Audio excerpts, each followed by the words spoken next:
धरती को जैव विविधता और वन्य जीवन को बचाने की जरूरत है।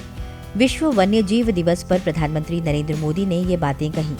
विश्व वन्य जीव दिवस पर शुभकामनाएं देते हुए प्रधानमंत्री ने ग्रह की अविश्वसनीय जैव विविधता की रक्षा और संरक्षण की प्रतिबद्धता दोहराई। प्रधानमंत्री ने कहा कि आज विश्व वन्य जीव दिवस पर आइए हम अपने ग्रह की अविश्वसनीय जैव विविधता की रक्षा और संरक्षण के लिए अपनी प्रतिबद्धता दोहराएं। प्रत्येक प्रजाति एक महत्वपूर्ण भूमिका निभाती है। आइए आने वाली पीढ़ियों के लिए उनके भविष्य की रक्षा करें। हम वन्य जीवों के संरक्षण और सुरक्षा के लिए भारत के योगदान पर भी गर्व करते हैं।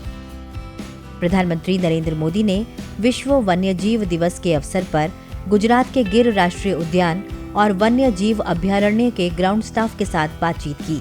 प्रधानमंत्री की इस पहल ने वन्य जीव संरक्षण के महत्व पर जोर दिया। प्रधानमंत्री ने गिर राष्ट्रीय उद्यान में शेर सफारी का भी आनंद लिया। वे जंगल सफारी पोशाक पहने और गिर के एशियाई शेर की झलकियां कैद करने के लिए कैमरा थामे नजर आए।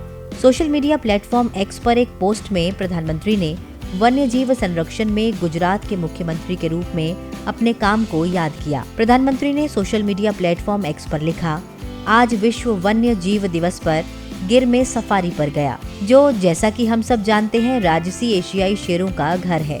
गिर आकर मुझे उन कार्यों की भी यादें ताज़ा हो गई जो हमने सामूहिक रूप से तब किए थे जब मैं गुजरात का मुख्यमंत्री था।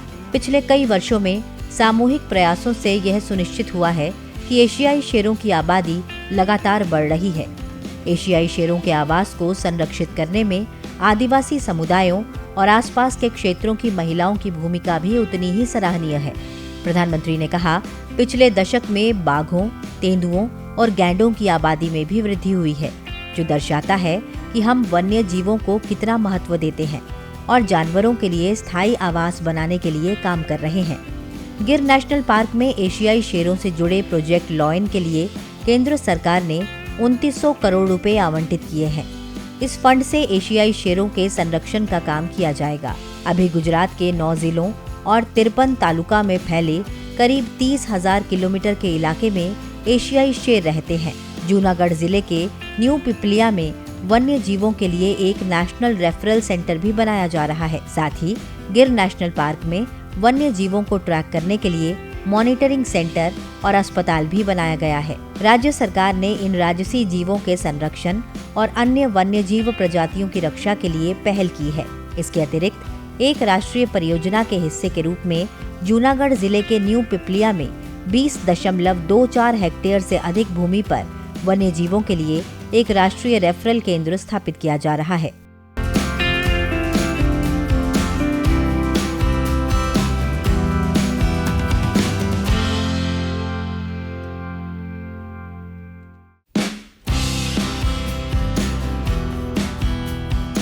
प्रधानमंत्री नरेंद्र मोदी ने आज गुजरात के गिर राष्ट्रीय उद्यान का दौरा किया, जहां उन्होंने राष्ट्रीय वन्य जीव बोर्ड की 7वीं बैठक की अध्यक्षता की।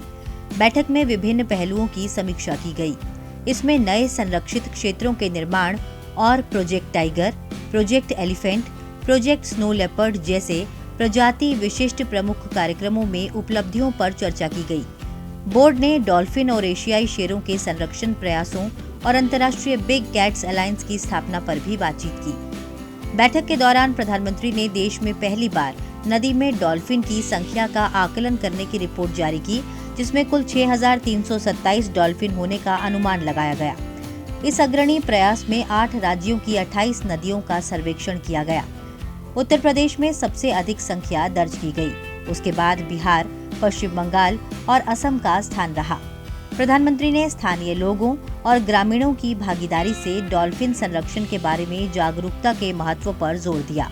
उन्होंने डॉल्फिन के आवास क्षेत्रों में स्कूली बच्चों के लिए भ्रमण आयोजित करने की भी सलाह दी। इस मौके पर प्रधानमंत्री ने जूनागढ़ में राष्ट्रीय वन्यजीव रेफरल सेंटर की आधारशिला भी रखी, जो वन्यजीव स्वास्थ्य और रोग प्रबंधन से संबंधित विभिन्न पहलुओं के समन्वय और प्रशासन के लिए केंद्र के रूप में कार्य करेगा। प्रधानमंत्री ने वर्ष 2025 में शेरों की संख्या का आकलन करने के 16वें चक्र की शुरुआत की घोषणा की। एशियाई शेरों की जनसंख्या का आकलन हर 5 वर्ष में एक बार किया जाता है, जो पिछली बार वर्ष 2020 में किया गया था। वन्य जीव आवासों के विकास और संरक्षण के साधन के रूप में इको टूरिज्म के महत्व को रेखांकित करते हुए प्रधानमंत्री ने इस बात पर जोर दिया कि वन्य जीव पर्यटन के लिए यात्रा और कनेक्टिविटी में आसानी होनी चाहिए। मानव वन्य जीव संघर्ष के प्रभावी प्रबंधन के लिए प्रधानमंत्री ने कोयम्बटूर के सलीम अली पक्षी विज्ञान और प्राकृतिक इतिहास केंद्र में भारतीय वन्य जीव संस्थान परिसर में उत्कृष्टता केंद्र स्थापित करने की घोषणा की। यह केंद्र राज्यों और केंद्र शासित प्रदेशों को उन्नत प्रौद्योगिकी, ट्रैकिंग, पूर्व चेतावनी के लिए गैजेट से लैस करने में सहायता करेगा। प्रधानमंत्री ने जंगल की आग और मानव पशु संघर्ष जैसी समस्याओं से निपटने के लिए रिमोट सेंसिंग और भूस्थानिक मानचित्रण और आर्टिफिशियल इंटेलिजेंस और मशीन लर्निंग के उपयोग पर जोर दिया। उन्होंने मानव वन्य जीव संघर्ष की चुनौती से निपटने के लिए भास्कराचार्य राष्ट्रीय अंतरिक्ष अनुप्रयोग और भू सूचना विज्ञान संस्थान के साथ भारतीय वन्य जीव संस्थान को जोड़ने का सुझाव दिया। वनों की आग और प्रबंधन को बढ़ाने के लिए विशेष रूप से अत्यधिक संवेदनशील संरक्षित क्षेत्रों में पूर्वानुमान, पता लगाने, रोकथाम और नियंत्रण पर जोर देते हुए प्रधानमंत्री ने अंतरिक्ष प्रौद्योगिकी के उपयोग के माध्यम से भारतीय वन सर्वेक्षण, देहरादून और BISAGN के बीच सहयोग की सलाह दी। प्रधानमंत्री ने मध्य प्रदेश के गांधी सागर अभयारण्य और गुजरात के बन्नी घास के मैदानों सहित अन्य क्षेत्रों में भी चीता को लाए जाने की घोषणा की। प्रधानमंत्री ने बाघ अभयारण्यों के बाहर बाघ के संरक्षण पर केंद्रित एक योजना की भी घोषणा की। घड़ियालों की घटती जनसंख्या को देखते हुए उनके संरक्षण को सुनिश्चित करने के उद्देश्य से प्रधानमंत्री ने उनके संरक्षण के लिए एक नई परियोजना शुरू करने की भी घोषणा की। प्रधानमंत्री ने ग्रेट इंडियन बस्टर्ड्स के संरक्षण के लिए किए गए प्रयासों की सराहना की। उन्होंने राष्ट्रीय ग्रेट इंडियन बस्टर्ड संरक्षण कार्य योजना की घोषणा की। समीक्षा बैठक के दौरान प्रधानमंत्री ने बोर्ड और पर्यावरण मंत्रालय से वनों और वन्य जीवों के संरक्षण और प्रबंधन के संबंध में भारत के विभिन्न क्षेत्रों के पारंपरिक ज्ञान और पांडुलिपियों को शोध और विकास के लिए एकत्रित करने को कहा। उन्होंने कहा कि इस पारंपरिक ज्ञान को अन्य राष्ट्रीय उद्यानों और अभयारण्यों में उपयोग के लिए AI की मदद से लिपिबद्ध किया जाना चाहिए। प्रधानमंत्री ने वन्य जीवों की प्रवासी प्रजातियों के संरक्षण पर संयुक्त राष्ट्र सम्मेलन के तहत समन्वय इकाई में सहयोग बढ़ाने का भी सुझाव दिया। प्रधानमंत्री ने वन्य जीव संरक्षण में स्थानीय समुदायों की सक्रिय भागीदारी की सराहना की। पिछले दशक में भारत में सामुदायिक रिजर्व की संख्या में 6 गुना से अधिक की वृद्धि देखी गई है। उन्होंने वन्य जीव संरक्षण में आर्टिफिशियल इंटेलिजेंस सहित उन्नत तकनीकों के उपयोग के महत्व पर भी जोर दिया। प्रधानमंत्री ने वन्य क्षेत्रों में औषधीय पौधों के अनुसंधान और दस्तावेजीकरण पर भी सलाह दी, जो पशु स्वास्थ्य प्रबंधन में महत्वपूर्ण भूमिका निभा सकते हैं। उन्होंने वैश्विक स्तर पर पशु स्वास्थ्य प्रबंधन के लिए पौधों पर आधारित चिकित्सा प्रणालियों के उपयोग को बढ़ावा देने की संभावनाओं का भी जिक्र किया। बैठक के बाद प्रधानमंत्री ने फ्रंटलाइन वन कर्मचारियों की गतिशीलता बढ़ाने के लिए मोटरसाइकिलों को भी हरी झंडी दिखाई। उन्होंने गिर में फील्ड स्तर के अधिकारियों से भी बातचीत की, जिसमें फ्रंटलाइन कर्मचारी, इको गाइड और ट्रैकर शामिल थे।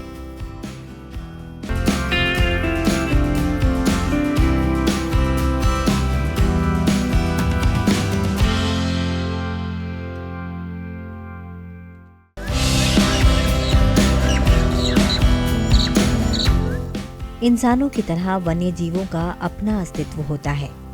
जीव यानी जानवर एक प्रकार के बेजुबान प्राणी होते हैं जो अपने भाव को दिखा नहीं पाते। वन्य जीव आज कई अलग अलग चुनौतियों का सामना कर रहे हैं, जिनमें अवैध शिकार और जानवरों की खाल, दांत या फर की तस्करी शामिल है। इसलिए जानवरों के प्रति अत्याचार को रोकने के लिए और वन्य जीवों के महत्व को समझाते हुए दुनिया भर में विश्व वन्य जीव दिवस 3 मार्च को मनाया जाता है। इसका उद्देश्य वन्य जीवों और उनके प्राकृतिक आवासों के संरक्षण महत्व को बढ़ावा देना है।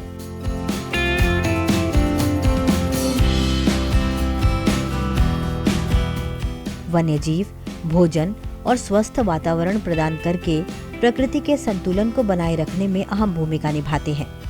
यह दिन लोगों को संरक्षण प्रयासों का समर्थन करने, टिकाऊ प्रथाओं को अपनाने और प्रकृति के साथ शांतिपूर्वक तरीके के साथ जीने के लिए प्रोत्साहित करता है।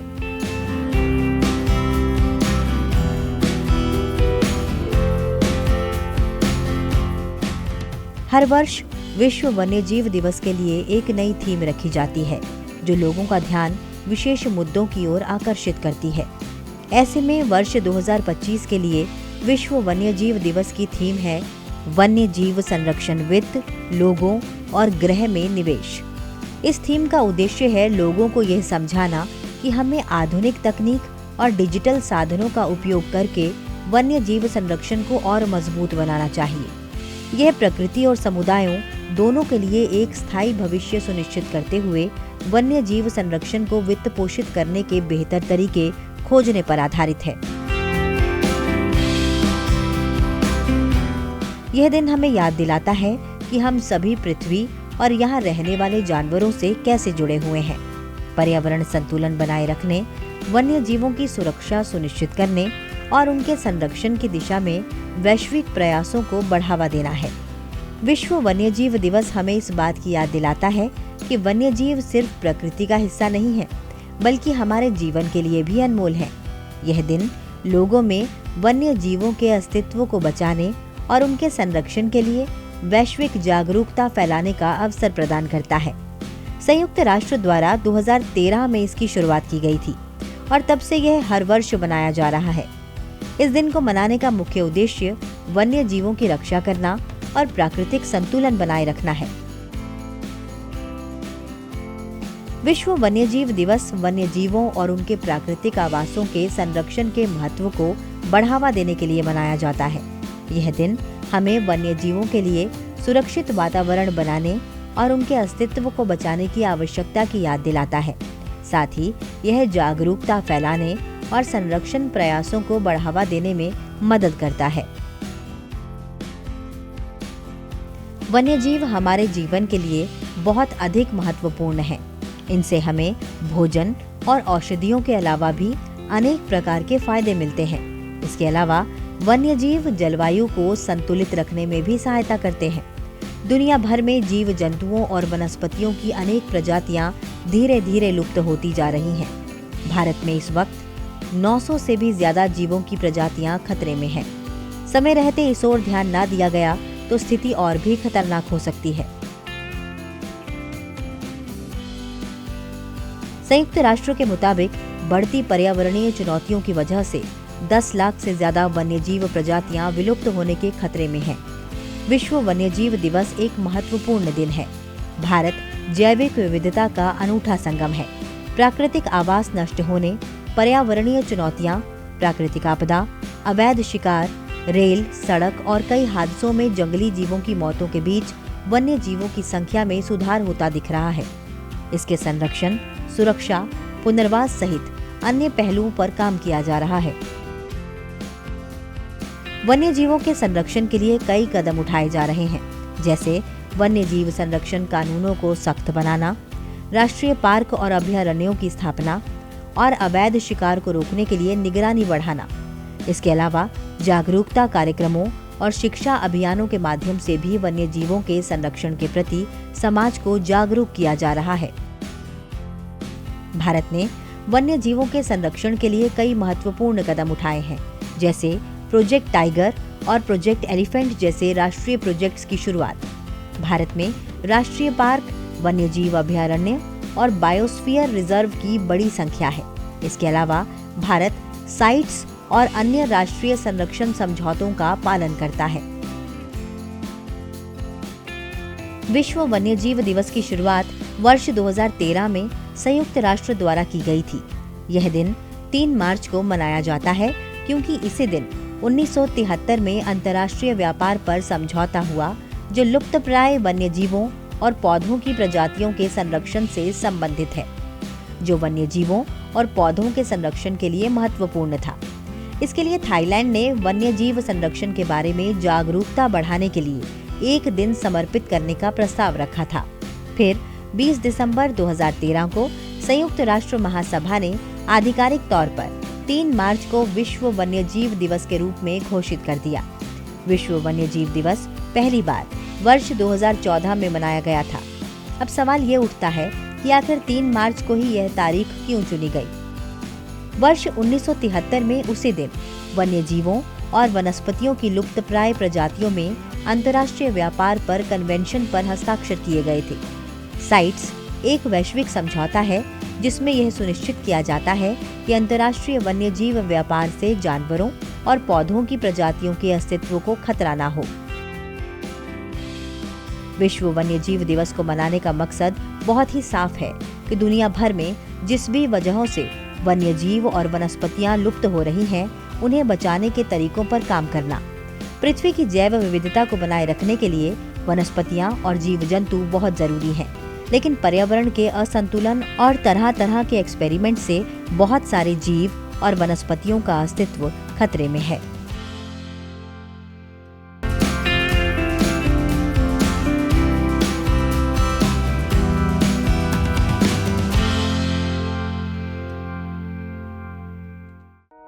वन्य जीव संरक्षण वन्य जीव प्रजातियों की आबादी को बनाए रखने और प्राकृतिक पारिस्थितिक तंत्र को बहाल करने, उनको संरक्षित करने या बढ़ाने के लिए जंगली प्रजातियों और उनके आवासों की रक्षा करने से संबंधित है।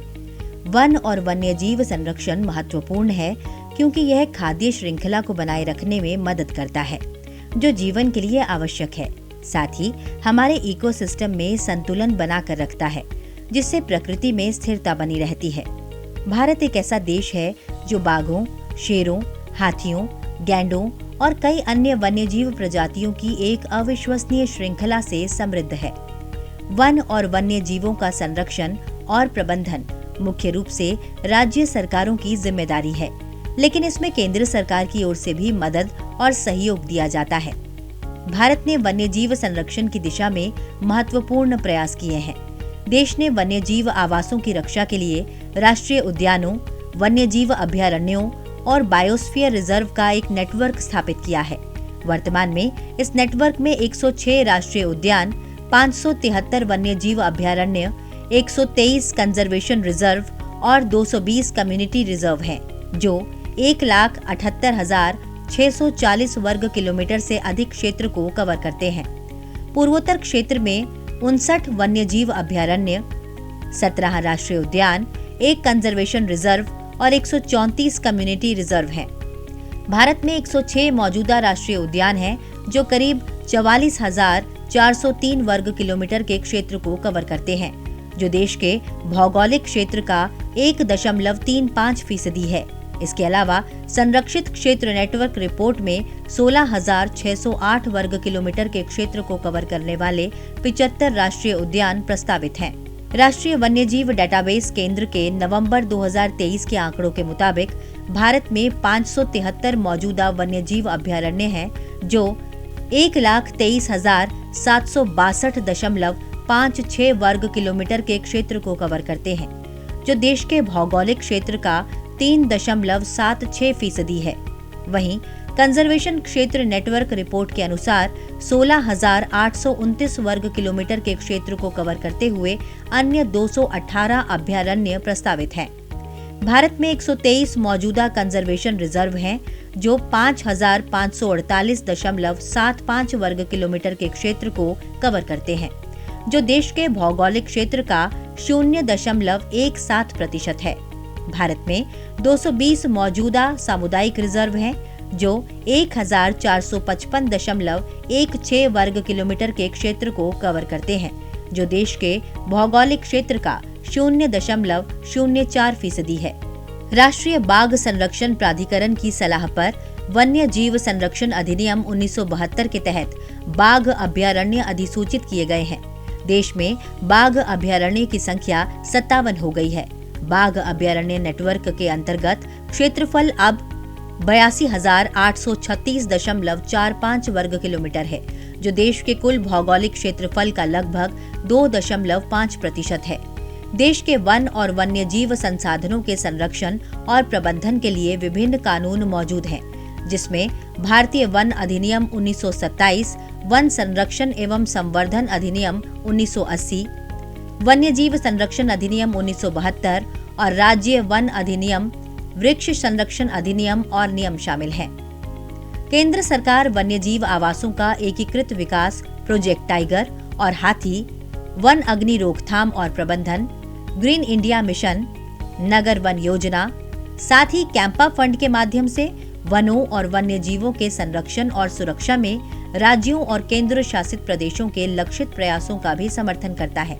भारत ने अंतर्राष्ट्रीय बिग कैट अलायंस की स्थापना की है और समझौते पर हस्ताक्षर करके औपचारिक रूप से इसका सदस्य बना है। वन्य जीवों के लिए प्रमुख खतरों में उनके आवास का सिकुड़ना, वनों की कटाई, अवैध शिकार, प्रदूषण, जलवायु परिवर्तन और अवैध वन्यजीव व्यापार शामिल है। IUCN का अनुमान है कि 42,100 वन्य प्रजातियों पर विलुप्त होने का खतरा है। सरकारों के साथ ही प्रत्येक व्यक्ति के लिए यह समझना बेहद जरूरी है कि वन्य जीवों का संरक्षण हम सभी की जिम्मेदारी है, क्योंकि वन्य प्राणियों की विविधता से ही धरती का प्राकृतिक सौंदर्य है। जीव जंतुओं की तमाम प्रजातियां और वनस्पतियां मिलकर अत्यावश्यक पारिस्थितिकी तंत्र प्रदान करते हैं और सही मायनों में वन्य जीव हमारे मित्र हैं, इसलिए उनका संरक्षण किया जाना बेहद आवश्यक है।